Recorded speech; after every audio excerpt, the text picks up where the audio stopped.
Hello everyone. आज की इस वीडियो में हम लोग रीड्स एंड इट्स टाइप्स के बारे में सीखेंगे। रीड्स का हिंदी होता है अध्यादेश। अध्यादेश क्या होता है, सबसे पहले इसके बारे में हम लोग जानते हैं। देखिए, भारत के संविधान अनुच्छेद 32 के तहत ये अधिकार है, किसी भी पर्सन को ये अधिकार है कि वो डायरेक्टली सुप्रीम कोर्ट के पास जा सकता है। सुप्रीम कोर्ट के पास क्यों जाएगा? क्योंकि अगर उसको लगता है कि फंडामेंटल राइट्स का वायलेशन हो रहा है, मतलब हनन हो रहा है, उसके जो मौलिक अधिकार है उसका हनन हो रहा है, तो अनुच्छेद 32 के तहत वो डायरेक्टली सुप्रीम कोर्ट में जा सकता है और सुप्रीम कोर्ट अध्यादेश जारी करता है। आज हम उसी के बारे में पढ़ेंगे। जो अध्यादेश का प्रोविज़न है ये कहाँ से बोरो किया गया है, तो ये इंग्लिश प्रीरोगेटिव रीड्स के से बोरो किया गया, मतलब ब्रिटेन के कॉन्स्टिट्यूशन से लिया गया है। और पार्लियामेंट को अनुच्छेद 32 के तहत ये अधिकार है कि वो क्या काम कर सकता है, किसी भी कोर्ट को ऑर्डर कर सकता है कि आप क्या काम कर सकते हैं, रीट जारी कर सकते हैं। अब देखिए, अनुच्छेद 32 के तहत सुप्रीम कोर्ट को ये अधिकार है कि वो क्या काम कर सकता है, रीट जारी कर सकता है। और आर्टिकल 226 मतलब अनुच्छेद 226 के तहत हाई कोर्ट को ये अधिकार है कि वो अध्यादेश जारी कर सकता है। तो ये दोनों के पास अनुच्छेद 32 के तहत सुप्रीम कोर्ट के पास अधिकार है और अनुच्छेद 226 के तहत हाई कोर्ट के पास अधिकार है कि वो अध्यादेश जारी कर सकता है। अब आइए ये दोनों में अंतर समझ लेते हैं कि सुप्रीम कोर्ट का जो अध्यादेश जारी करता है और हाई कोर्ट जो अध्यादेश जारी करता है वो दोनों में अंतर क्या है। सबसे पहली बात, नैरो मतलब एक संकीर्ण है। सुप्रीम कोर्ट का जो रीट्स जारी करता है वो क्या है, नैरो है देन दी हाई कोर्ट। क्यों? क्योंकि जो सुप्रीम कोर्ट रीट्स जारी करता है वो केवल और केवल यदि फंडामेंटल राइट्स मतलब मौलिक अधिकार का वायलेशन हो रहा है, हनन हो रहा है, तब सुप्रीम कोर्ट क्या काम कर सकता है, फंडामेंटल राइट्स के विरुद्ध रीट्स को जारी कर सकता है। लेकिन अगर हाई कोर्ट्स के बारे में बात करें तो ये फंडामेंटल राइट्स मतलब मौलिक अधिकार के विरुद्ध में जारी तो करता ही है और अदर लीगल राइट्स के अगेंस्ट में भी क्या काम कर सकता है, रीट्स अपना जारी कर सकता है। इसीलिए बोला जाता है कि जो हाई कोर्ट्स का रीट्स है ये थोड़ा वाइडर है और सुप्रीम कोर्ट का रीट्स क्या है, नैरो है। आगे हम बढ़ते हैं। टेरिटोरियल जुरिस्डिक्शन के अगर बारे में बात किया जाए, मतलब कहाँ तक इसका सीमा क्षेत्र है, कहाँ तक ये मतलब रीट्स को जारी किया जा सकता है, तो ऑल ओवर इंडिया मतलब इंडियन टेरिटरी जहाँ तक है इंडिया का टेरिटरी वहाँ तक सुप्रीम कोर्ट का अधिकार है। और अगर हाई कोर्ट के बारे में बात किया जाए तो ये कहाँ तक जारी कर सकता है, तो सिर्फ और सिर्फ विद इन द स्टेट मतलब अपने स्टेट में ही एक रीट्स को जारी कर सकता है।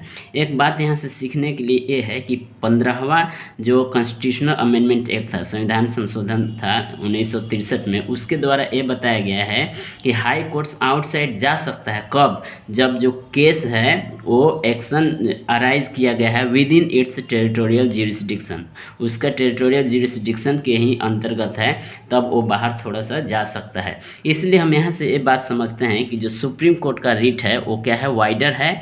और कब अगर सीमा क्षेत्र की बारे में बात किया जाए तब, और हाई कोर्ट का थोड़ा सा नैरो है। अनुच्छेद 32 कहता है कि ये खुद में अपने आप में एक फंडामेंटल राइट्स है। अनुच्छेद 32 क्या है, एक अपने आप में एक मौलिक अधिकार है, इसीलिए इसको कोई भी कोर्ट डिनाई नहीं कर सकता है, सुप्रीम कोर्ट डिनाई नहीं कर सकता है एक्सरसाइज से।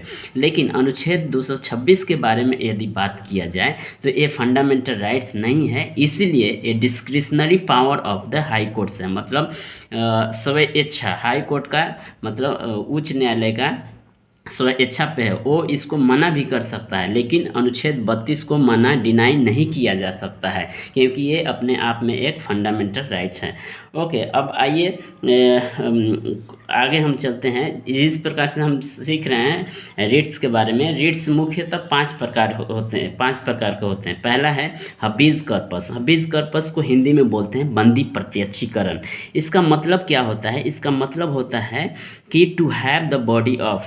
To have the body of का मतलब होता है जिस व्यक्ति ने अगर दूसरे व्यक्ति को बंदी बनाया है, उस व्यक्ति को, उस बंदी को क्या काम करना है, कोर्ट के सामने लाना है। उसका मतलब होता है to have the body of. अब बोल रहा है कि order issued by a court to person who has detained another person, ये किसके द्वारा, कोर्ट के द्वारा जारी किया जाता है इस अध्यादेश को, हबीज कॉर्पस को, बंदी प्रत्यक्षीकरण को, उस व्यक्ति को जिस व्यक्ति ने दूसरे व्यक्ति को अनदर पर्सन को क्या किया, डिटेन किया, मतलब बंदी बना के रखा है, उसको बोला जाता है कि आप क्या काम करो, उस व्यक्ति को कोर्ट के सामने लाओ। और जब वो व्यक्ति कोर्ट के सामने आता है तो कोर्ट विल एग्जामिन, कोर्ट उसको जांच करेगा, और यदि डिटेंशन लॉफुल है तो उसको छोड़ देगा, अगर इलीगल है तो उसको क्या काम करेगा, फ्री कर देगा। अगर डिटेंशन इलीगल रूप से किया गया है तो उसको फ्री करने का पावर कोर्ट के पास है। ओके, फिर कह रहा है कि एज फॉर इंडिविजुअल लिबर्टी, ये जो बंदी प्रत्यक्षीकरण है ये किसके लिए, वेलफेयर के लिए है, तो इंडिविजुअल लिबर्टी के वेलफेयर के लिए है। अब ये कहाँ कहाँ इशू हो सकता है, तो अगेंस्ट पब्लिक अथॉरिटी जो भी है उसके अगेंस्ट में इशू किया जा सकता है, प्राइवेट इंडिविजुअल के अगेंस्ट में भी इशू किया जा सकता है। कहाँ इशू नहीं किया जा सकता है, तो जहाँ पे लॉफुल डिटेंशन है, जहाँ पे बंदी बनाया गया है, लॉफुल है मतलब नियम के अनुसार से बंदी बनाया गया है, वहाँ पे जारी नहीं किया जा सकता है। कंटेम्प्ट ऑफ लेजिस्लेचर या कोर्ट, जहाँ पे कंटेम्प्ट हो रहा है, मतलब कोर्ट का कंटेम्प्ट किया जा रहा है या लेजिस्लेचर का कंटेम्प्ट किया जा रहा है, वहाँ पे इसको जारी नहीं किया जा सकता है।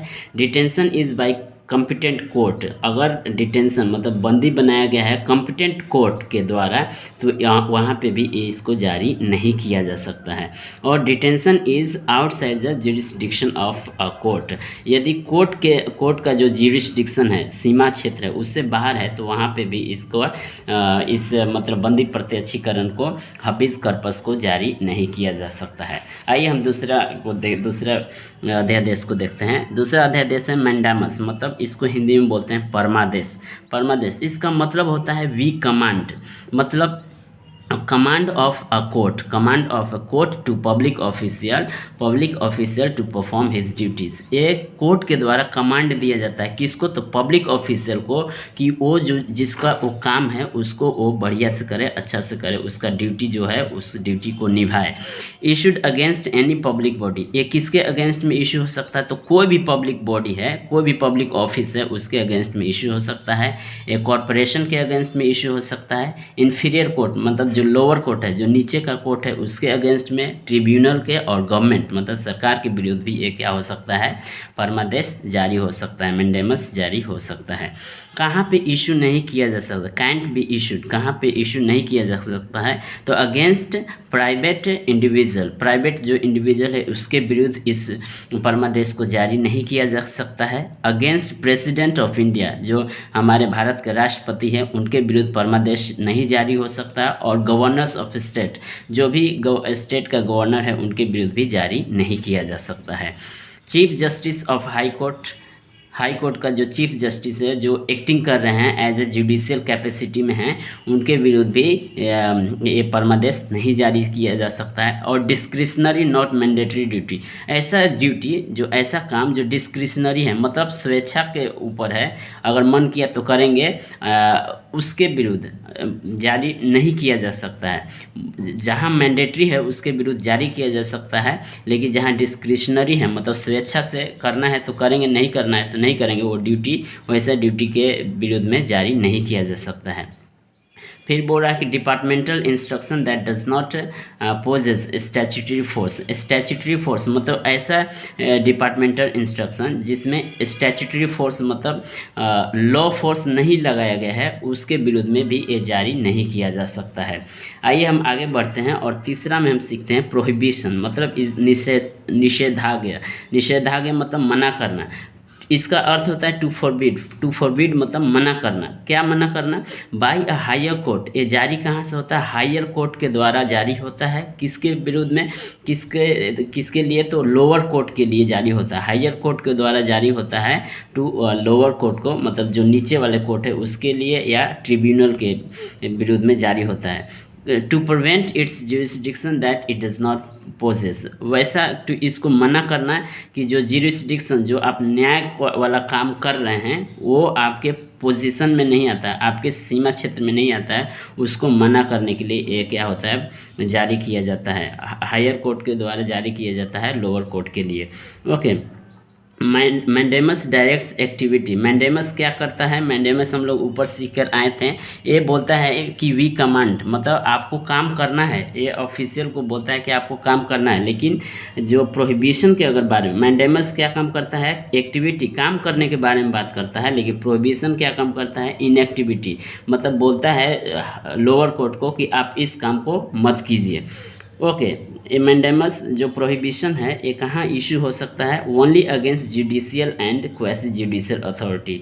जो प्रोहिबिशन है वो केवल और केवल जुडिशियल और क्वासी जुडिशियल, जहाँ न्याय की बातें हो रही है, न्यायिक बॉडी है उसके विरुद्ध में, न्यायिक अथॉरिटी है उसके विरुद्ध में जारी हो सकता है। कहाँ इशू नहीं हो सकता है? तो एडमिनिस्ट्रेटिव और एडमिनिस्ट्रेटिव अथॉरिटी के विरुद्ध में जारी नहीं हो सकता है, लेजिस्लेटिव के विरुद्ध में जारी नहीं हो सकता, और प्राइवेट इंडिविजुअल के विरुद्ध में जारी नहीं हो सकता है। फिर आता है चौथा में सेट्योररी। सेट्योररी को इंग्लिश में बोलते, हिंदी में बोलते हैं उत्प्रेषण लेख। एक इसका मतलब होता है टू बी सर्टिफाइड और टू बी इन्फॉर्म, मतलब सूचना देना या सर्टिफाई करना। ये भी हायर कोर्ट से जारी होता है लोअर कोर्ट के लिए, कि ट्रांसफ़र द केस पेंडिंग, जो कोई केस है जो लोअर कोर्ट में जो केस अभी भी पेंडिंग है उसको क्या काम करना है? आप हायर कोर्ट को क्या काम कर दीजिए? ट्रांसफ़र कर दीजिए। इसलिए सेट्योररी का मतलब रिट जारी होता है। ग्राउंड क्या है? एक्सेस ऑफ ज्यूरिसडिक्शन, मतलब ज्यूरिसडिक्शन का ज़्यादा हो जाना, और लैक ऑफ ज्यूरिसडिक्शन का कम हो जाना, और या ईरर ऑफ लॉ, कोई भी नियम है उसमें अगर गलतियां हैं उसके विरुद्ध भी ये जारी होता है। ठीक है। Prohibition and preventive. प्रोहिबिशन जो हम लोग रिट्स ऊपर पढ़ के आए थे वो क्या है? प्रिवेंटिव है, मतलब मना करता है। लेकिन सेट्योररी क्या है? प्रिवेंटिव भी है, मतलब मना भी करता है, और क्यूरेटिव भी है, मतलब कुछ बातों को सुधारने का भी इसमें ताकत रहता है। ओके, 1991 में क्या हुआ था? सुप्रीम कोर्ट ने बोला कि जो सेट्योररी है वो क्या हो सकता है? Issued against administrative authority. ये इसको एडमिनिस्ट्रेटिव अथॉरिटी के अगेंस्ट भी इशू किया जा सकता है, अलॉन्ग विथ द जुडिशियल और क्वासी जुडिशियल बॉडी अथॉरिटी हैं उनके विरुद्ध भी जारी हो सकता है, और एडमिनिस्ट्रेटिव अथॉरिटी के विरुद्ध भी जारी हो सकता है। 1991 में सुप्रीम कोर्ट ने कहा। इसके बिफोर ऐसा बात नहीं था, ऐसा केवल जुडिशियल और क्वासी जुडिशियल बॉडी के अथॉरिटी के विरुद्ध जारी होता था। लेकिन 1991 में सुप्रीम कोर्ट ने बोला कि यह एडमिनिस्ट्रेटिव अथॉरिटीज़ के विरुद्ध भी जारी हो सकता है। नॉट अवेलेबल कहाँ नहीं जारी हो सकता है? तो अगेंस्ट अ लेजिस्लेटिव बॉडी, जो लेजिस्लेटिव बॉडी है उसके विरुद्ध नहीं जारी हो सकता है, और प्राइवेट इंडिविजुअल के विरुद्ध भी जारी नहीं हो सकता है।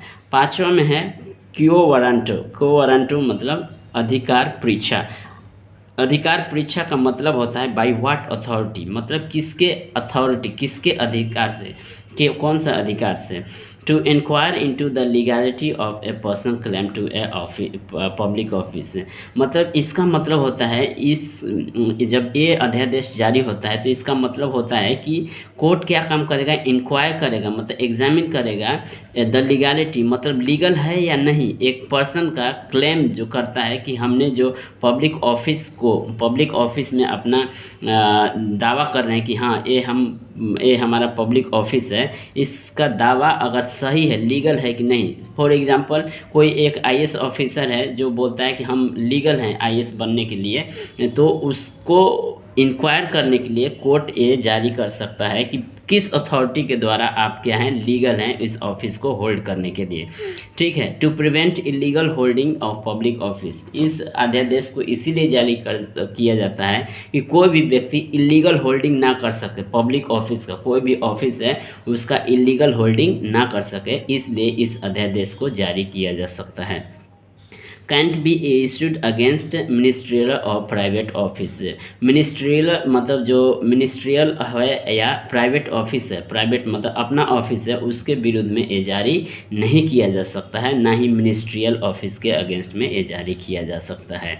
Office created by statute by the constitution, उस ऑफिस के विरुद्ध में जारी किया जा सकता है जो ऑफिस कॉन्स्टिट्यूशन या स्टैच्यू लॉ के द्वारा बनाया गया है। जैसे कोई भी लॉ के द्वारा बनाया गया है, जो कॉन्स्टिट्यूशन के द्वारा बनाया गया है, वो ऑफिस क्रिएटेड किया गया है, उसके विरुद्ध में ये जारी किया जा सकता है। इसको कौन कोई भी पर्सन जो इंटरेस्टेड है वो चाहता है कि इस व्यक्ति का लीगल अथॉरिटी क्या है, वो डायरेक्टली कोर्ट में जाकर इस रिट के द्वारा उस पर्सन की लीगैलिटी को सीख कर सकता है, मतलब जान सकता है कि इस व्यक्ति का लीगल क्या है। इस प्रकार से हम लोग बहुत फास्ट में रिट्स का क्या किए हैं, हम लोग रिवीजन किए हैं। इसी प्रकार से और भी बहुत सारे पॉलिटिकल नोट्स को हम जल्दी फास्ट में रिवीजन करने के लिए बनाएंगे।